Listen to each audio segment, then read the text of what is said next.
All right, so you speak about DJing saving your life. And that's, I can say the same thing for this. Not necessarily, I guess I haven't been in a life or death situation, but I was in a situation where I was thinking all kind of crazy stuff like, this is not my calling in life. I need to jump into something else because this ain't making me happy. So as far as DJing saving your life, what was going on at that point in time in your life? What was the situation where you understood DJing saved your life? Saved my life. Yeah. So I guess I didn't realize it till years later, because like I said, I started at 17. I worked jobs ever since the age of 17 too, so I was never just DJing. Were you ever like comfortable with those jobs? Was it kind of like, I know this ain't for me? Yes and no. So, I mean, I've always been a workaholic, so I've always been one to have at least 1 or 2 jobs. I just knew I just had to get... Oh, he said 2 jobs. Yeah, so even 3 sometimes. Oh, wait. So I just knew I had to get to the money and just sustain myself, you know? So that was always something I knew I always had to take care of, is just take care of myself. My mom being a single parent for so long taught me to be really independent, you know? So I knew I had to be independent once I turned 18, you know? Not that my mom was looking to kick me out the house or anything like that, but I just knew I had to be a man, exactly. So I was always like, you know, just hustling and stuff like that. But the moment I realized that DJing saved my life was, it was probably not till like, I want to say like 2017, 2016, when I was just at my lowest. I had just quit my job that year. Mind you, I had worked since the age of 17. So from the age of 17, so I was at, 2009 to 2017, that's 8 years working. I've always had a job. Never without a job. So I've always had a job. That year, I decided to quit my job and just really take the events fully on. You know, I've always thrown my own events years prior to that, but that year I just wanted really just to really take off, you know, and just, I knew having a job and putting a lot of my time and energy into that job was not gonna make me elevate to the point where I wanted to be. So I quit my job that year, 2017, and I just went fully in as far as throwing events and DJing. So 2017, that was probably my biggest year, or I would say my breakout year. Not my biggest, my breakout year as far as throwing events with artists. So that year we had Migos to kick off the year. That's when they first came out with Bad and Bougie, 2017. That's you. Kodak, February, he had just came out of jail that year, doing his jail run. So we had Kodak that year, and then we did Ty Dolla $ign. Then we had YG, we had 21 Savage, we had Chief Keef, and I think that's it. But I didn't realize that until that year that DJing really saved my life because, you know, I was at the top of the world. You know, I felt like I was at the top of the world, you know, throwing all these big shows left and right. But at the same time, like I said, that's kind of where I lost myself as far as DJing. So I wasn't really DJing as much, my own shows. I would DJ here and there. But it wasn't until that summer where we took a pretty big L, you know, and I wasn't financially there anymore, and you know, I was out of a job. You know, I had nothing to fall back on no more. You know, I was damn near broke. It's all part of the game, baby. Yeah. I mean, you know what I'm saying? 'Cause it's like everybody kind of speaks on that, going through that, being broke, and go ahead, but finish. It's all part of the game. Now, I just want y'all to know this. It's all part of the game. Yeah, it's part of the game. You know, there's butterflies and everything, and a lot of things that a lot of people like to perceive, but it's more like the downs that really make or break a person. So real life stuff, you know. And I was literally down to like my last $50, and I remember I was living at my grandma's house at the time, because I had moved out of my mom's house too. I was living at my grandma's house at the time, and I remember just laying in bed, and I'm just like, why did I start this? You know, what led me to this point? You know, at that time, I was already 8 years into DJing, throwing events. You know, I was at the bottom of the bottom. I literally had like $50 in my account, nothing else to back me up. I had no job. You know, I had just finished going through a very good but tough year, you know, throwing some of the biggest shows in LA that LA has seen in a while, to now not throwing shows, not having any gigs.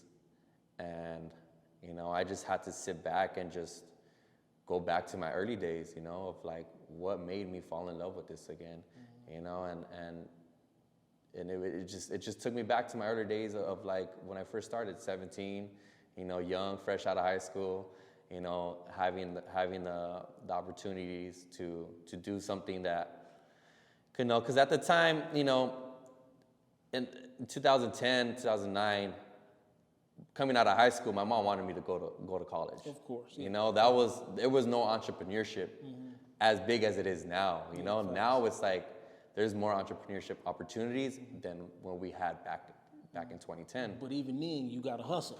But then you still got to hustle. Yeah. And I knew school wasn't for me. Yeah. I already had that coming out of high school. I was like, you know, I already got my diploma. I'm gonna try that. I'm gonna try it just for the sake of like trying to make my mom happy. Yeah. You know, and it just took me back to those days of like you know, just the memories of like DJing those house parties, being around my DJ colleague friends, and like all of us being on the same lineup. You know, searching for music daily, going through different type of music blogs and stuff like that. So that's when I first realized that, you know, DJing really saved my life, because that's what I really wanted at the time. You know, that's what I wanted. You could have been out of control had it not been for that. Exactly, and you know, it led me to 8 years. At that point, 2017, it led me 8 years to be in that industry, and I was like, you know what, I can't stop now. Yeah. You know, if I stop now, I came too far. You know, I gave up, you know, schooling for so long. You know, I really didn't have something to fall back on. I wasn't really interested into really much anything else but sports, and I knew, you know, I was way past that. I couldn't go back into sports no more. So I was like, you know what, this is what I set myself to.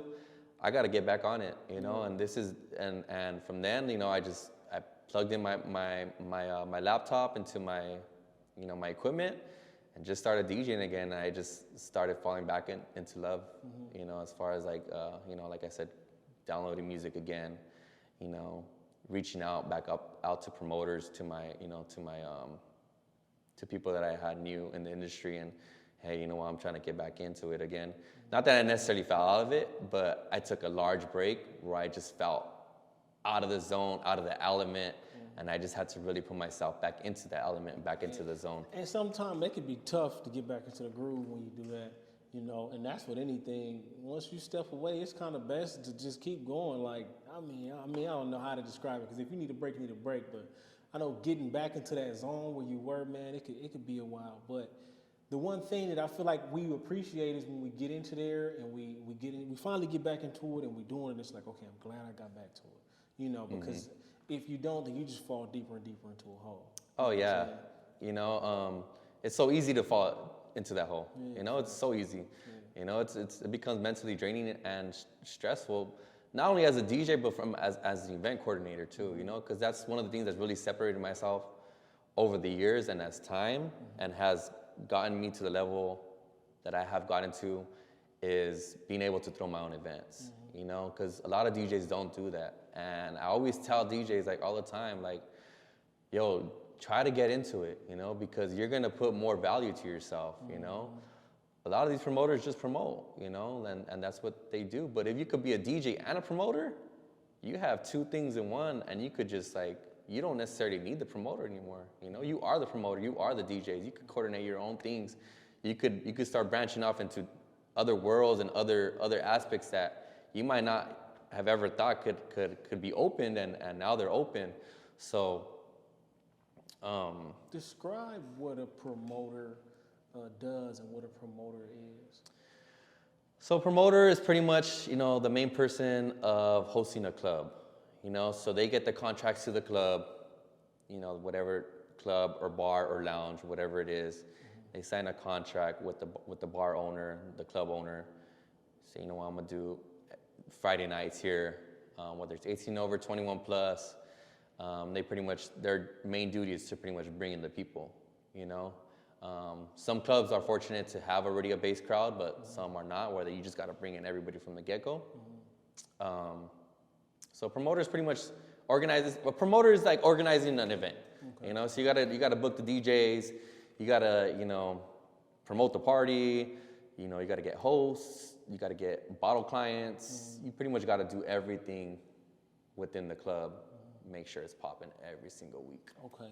You know, so that's where I'm saying, like, there's a lot more DJs now that have realized that throwing their own events is more beneficial to them, and I applaud them because I've been doing it for so long, and it was never something that was really looked upon as like, oh, like, we're gonna give you your flowers because you do both. You can rock a crowd out, and you could pack the club out yourself. You know, that's very tough. That's very, very tough. Facts, it's very, very tough. You know, especially, you know, when I was doing it weekly, it's very tough to come in week in, week out to really pack out a bar, lounge, club. I could imagine how much energy that takes because, I mean, you got to go and find somebody to provide the liquor and everything.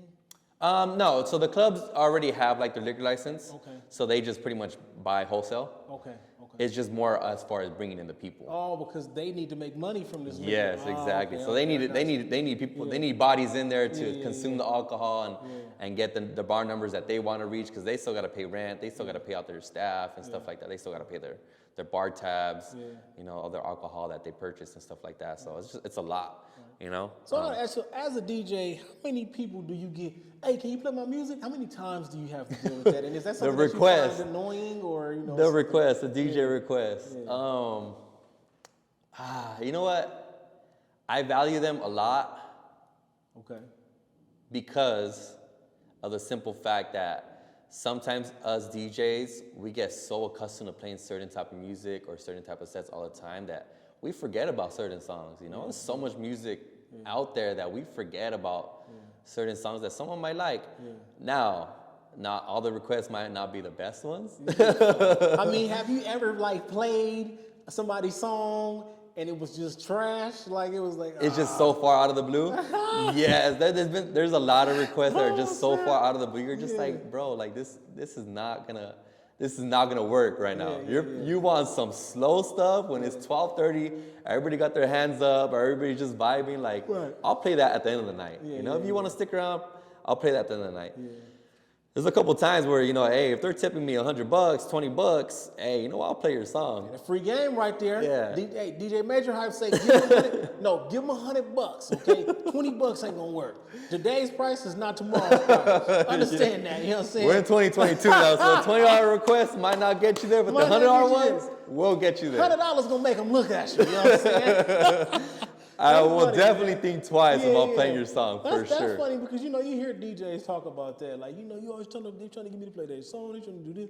You know what I'm saying? So it's pressures, you know, it's pressures to it. So it sounds like you're fairly easy with that, though. So like I said, I value it. You know, I value it depending on what type of request it is. You know, if you know what the vibe is and you feel like you have a certain song that can just keep that vibe going, hey, you know what? You might not even have to pay me to play that song. I'll just be like, hey, you know what? I forgot about that song, and I'll play it, and I know that's gonna bang out right now. You know, I'm talking about somebody like walking up to you in the club, like you ain't never heard their song or their music. You probably don't even know. Oh, like an artist. Yeah. I mean, I get those here sometimes, here and there sometimes. Not too much though. You don't really get that. I think maybe in my earlier days, you would get that more, but not so much now, to be honest. It's kind of harder to get to him now. You know, he be way up there. You know what I'm saying? Like at Papa's and Beers, you was far away from where the crowd. Oh yeah, if I was in beer, you're not getting no requests. They had a push-up contest going on, all that stuff. You know, it's different up there. It's a whole different vibe. Shout out to Freddie Fresco. That's my boy that got me up in Papa's and Beer. For sure. That's a beautiful thing, man. To see your growth. I mean, coming from a house party to freaking being at Rolling Loud. You know, a house party. But y'all can't forget, it started at the house party. Yep. You know what I'm saying? He didn't just get to Rolling Loud because he woke up one day and said he wanted to be a DJ. He had to do them house parties first. Oh, yeah. What was the wildest thing you seen at a house party? Did any of the parties ever get shot up or any of that stuff?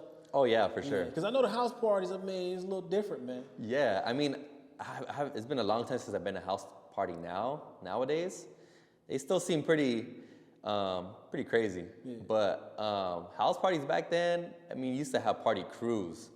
So you used to have, people in badges and different party crews that would just pull up to different parties, and like some you'll beef it with, some you won't, some you'll be homies with. But definitely I've been to parties where they've gotten shot up at. That's for sure. And as a DJ, you got to get all that equipment up on there. And it was very tough back in the day, bro, because you used to have speakers that were like, what are they? Like the soundboards. So you'd have soundboards you'd have to connect the speakers to. The equipment was just way heavier, way more rugged back in the days. The lighting was just heavier. Your DJ, you had to take your turntables for your mixer to like the coffins that you had to carry everything in. DJ equipment back then was so much harder to pack up. So when stuff with like a party getting shot up or like the cops raiding it early, oh man, you're the last one to leave for sure. Yeah, bro, unless you got your homies there and you're like 10 deep. All right, everybody just grab something and we're out of here, you know? And then you gotta have the right car too. Because if the car is too small, then you're in trouble too, because that's gonna take extra time. Yep. And if you get dropped off too, like say your mom's dropped you off, you gotta call your mom, wait for her to come over here and pick you up. You gotta kick some gas money for sure. Yeah, because back in the day, I mean, I had a Civic. Yeah. That was my first car. But that's Civic, too small. Yeah, Civic, 94 Civics, they ain't gonna carry all your DJ equipment, bro. Too small. He probably riding around looking like he in a low-low. Man, a Civic is too small. Goodness gracious. So were you on Serato and all that? So we started off with virtual DJ. Okay. Virtual DJ. Serato. Okay, so now it's Serato DJ. Back in the day, it was Serato Scratch Live. Okay. That was like the first pioneer software into like the digital world. Okay. Where you didn't really have to necessarily bring your crates of vinyl and stuff like the old school DJs had to, So luckily we started off on laptops. We download the music, LimeWire. LimeWire was clutch, man. Them LimeWire days. LimeWire days were. You know what? I was scared to download music on there. I went to some other website they had, but I was scared because they were talking about people was going to jail and all that stuff for LimeWire. Oh yeah, I'm not gonna do it. And then they finally cracked down on it, and then you have to just like go through different blogs. Is it and, even like, up? iTunes now? Is LimeWire even still up? I don't think it's up no more. Damn, LimeWire. That was LimeWire for everything though, from like to your iPods. The iPod. The iPods, They just made an announcement that I guess there will be no more iPods or something like that. They're not coming out with no more iPods, I guess, as of recently. And I had found my iPod Touch, man, a couple weeks ago. I was like, damn, I ain't seen this thing in so long. You probably went through so much music that you're like, bro, the music. I need to put that music on my phone now. Yeah, no, I was able to move on from that music. But I had other iPods I had playlists on. I'm like, damn, I'll never get that again. Like, yeah. I can't even think about all the songs. Yeah. All the songs you run through. iPods, man, clutch, bro. You remember the first iPod you had? I don't remember the first one. I don't. It wasn't an iPod Touch. 'Cause I think I gravitated after that too. They had like the little mini ones you can get. Mini ones. They had so many MP3 players. Yeah, so many different kinds. They had a back Zoom. Then. I had the Zoom. I didn't like that one though. I had the Zoom. You had the Zoom? I had the Zoom. That's the one I did have too. I did not like that one, bro. I think that might have been my last like MP3 player that I actually purchased. Yeah, because once iPhones, you can do all this stuff. Oh yeah, iPhones, everything's off the touch of your phone now. You don't need it like that. So I gotta ask you, man. When you speak a lot about the W's, the L's. You gotta be able to take an L before you can take a W. The dark times, the wanting to quit, man. When you think about everything you've been through in life, what do you clap it up for what you've been through and where you stand today? I clap it up for still being able to live today, because there's been so many times, like I've said in my post, where I just wanted to just give it up. I just wanted to, quote unquote, go back to a 9 to 5, and that's deep. And just really just kind of live like I guess a normal life, and just not really be so stressed and put myself through these all range of roller coaster emotions and stuff like that. So just clapping it up for just sticking to it, sticking to it for so many years, 13 years in the game. Not many people could say they have that many years in the game. Long time. So I consider myself an OG now, to a lot of the younger generation. So to everybody out there, just stick to it. There's gonna be a lot of lows, way more than highs. But the highs, they're a projection to your lows. Yeah, no, the highs are so big though. Even though it's only one moment, the highs are so big to where the lows don't even matter, exist no more. Man. Exactly. Don't even matter, man. No, that's That's a facts. fact. Because if you could get through those times, bro, you could get through anything. Yeah. And that's just with anything in life, to be honest. Whether you're a DJ or whatever industry you're in, you know, whether you want to become a sports player or, you know, whatever industry you're in, just don't give up. I mean, it's a very generic cliche term to say, but it really comes down to it's like, you know, just being level-headed, surrounding yourself around with good people, good energy, good frequency, you know. Always trying to maintain a positive outlook, you know, because, you know, the dark times, it makes you turn to the negative a lot, you know. For sure. But if you can break out of those times and just stick to it and just keep going at it, man, bro, the sky's the limit. You know, it's really the limit. You know, and I feel like now, even like 13 years into the game, I still feel so fresh. Yet still, like, I still have a lot more to accomplish. You know, like the next 10 years, I want to accomplish what I really set myself to do the past 5 years. You know, it's like, yeah, you might not you set yourself, and I set myself goals for 5 years, 10 years. Everybody sets their goals, you know, their yearly goals, their 5-year goal, their 10-year goal, but not everything's going to go as planned, you know? Yeah. And that's a fact because, you know, even though things don't go as planned, don't mean that the goal, you still can't accomplish the goal. Exactly. You know what I'm saying? And that's people got to understand too. Like, I'm not much of a planner. I'm kind of just go do the shit. Like, you know, and I'm trying to get better with that, but it's just kind of like, man, if the plan don't go right, I'm not even gonna waste my time trying to plan it step by step because I'm just gonna do whatever I gotta do and I'm gonna face whatever I gotta face on the way. I'll plan according to that, but other than that, I mean, I just go do it. I completely agree too. Yeah. Because if you try to plan stuff out and it don't go as planned, then you set yourself back into like that negative mode, like, oh, it didn't, like, damn it, I should have been at this point now. Like, if it happens, it happens. If it doesn't, it doesn't. You just got to keep going. Facts. And planning is great. You know what I'm saying? If anybody out there, you are a planner, be a planner. It just might not be my route. You know what I'm saying? And it makes sense to me. Some people are planners, and sometimes I think you can spend too much time planning.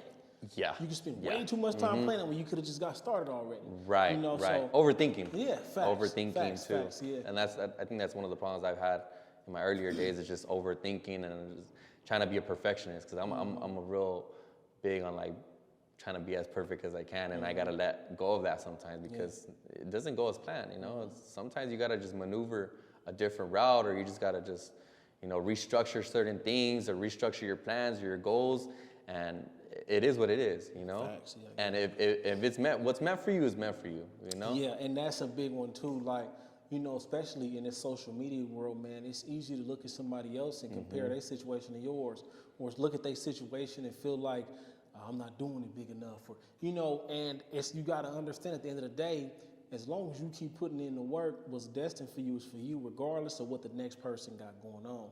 And, you know, I think that's a really big thing that people have to understand about social media. That's something I work on every single day because, you know, I've been the person to always compare myself. You know, but, you know, nowadays I'm a lot stronger now, a lot better with it. But at the same time, man, if you're struggling with that, just understand, like, what's destined for you is destined for you, no matter what anybody else got going on. Yeah, exactly. Whatever's meant for you is meant for you. And it's hard with social media these days, you know? It's like, facts. It's tough because you can feel like you ain't going nowhere. Yeah, and you just start comparing yourself to all these people. And, like, you know, I'm older now, too, but I'm like, damn, like, a lot of these kids, they have so much more opportunities now, and I'm like, damn, I wish I had those opportunities. But you know what? It's part of it's what the game is, you know. Because when I was coming up as a DJ, a lot of DJs would frown us because they're like, oh well, you know, you guys have everything digital now. Like, just kind of make excuses. Like, you can't make excuses, you know. Like, it doesn't matter what age you are. It doesn't matter if you just started yesterday, if you started 5 years ago, 10 years ago, or if you're starting tomorrow. Like, if you wanna get to your goal, you're gonna get to your goal. However, it's meant to be your way. Facts. You know. Facts. And once you start trying to compare yourself to as many people, or like you start digging yourself into social media a lot, like, I think that becomes a lot of people's downfall. Yeah. Well, like they say, comparison is the thief of joy. You know what I'm saying? when because you're taking credit from yourself now, you know, and even though things may appear to be a little easier for us because we're in a digital age now, it's still a process. Nothing gets handed overnight. Yeah, it's still a process. It's not easy because now I can post a video on Instagram or YouTube because now you gotta have a crowd of people who want to engage with that. You know, you gotta build relationships with people who even pay attention. So, you know, just because we're in a digital age don't mean it's gonna happen overnight. You know what I'm saying? Your process is your process at the end of the day. And I think that's huge too. Like, you know, how many people feel like, but it's crazy because I don't care.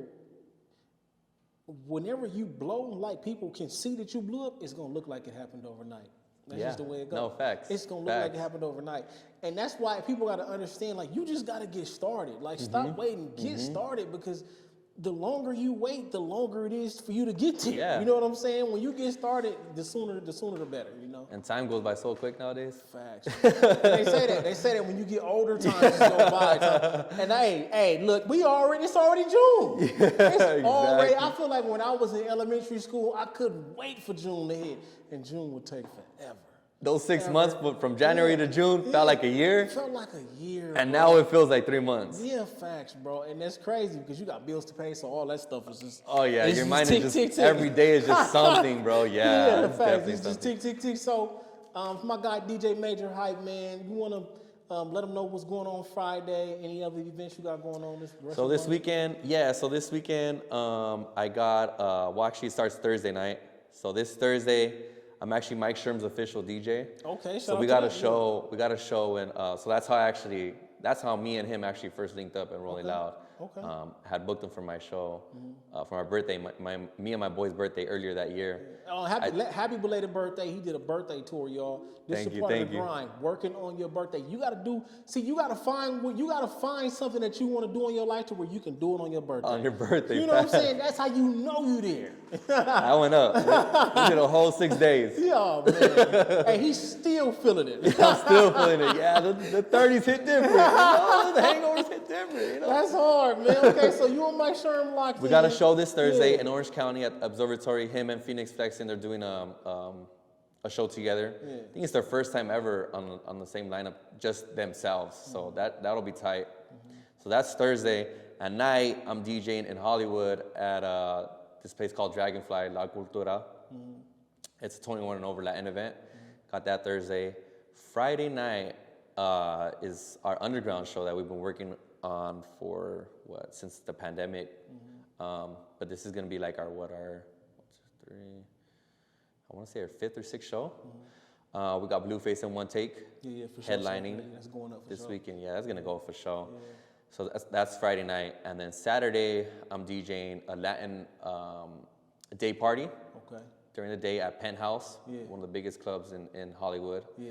And then at night I'm at my monthly residency at the Reserve in downtown LA. He is doing 2 a days, y'all. 2 a days. 2 a days. Yeah. That was two days. Yeah. Bro, you got to understand something. He is busier in the next, for 3 days, he's more busier than a lot of people be in their entire life. Bro, what? Yeah. Talk about a grind, you know what I'm saying? Yeah, but facts. At the end of the day, it's what he loves to do. That's what I love to do. And I wanted to get into that because, see, you got to understand something. You're going to be busy. You might not have time. Well, see, he can have fun doing what he do because this is fun, you know what I'm saying? Partying. But you can be the busiest person in the world, bro. And some people are unhappy with it. But when you can find that to be happy with it, it's a beautiful situation. So you already know DJ Major Hype got a whole lot going on.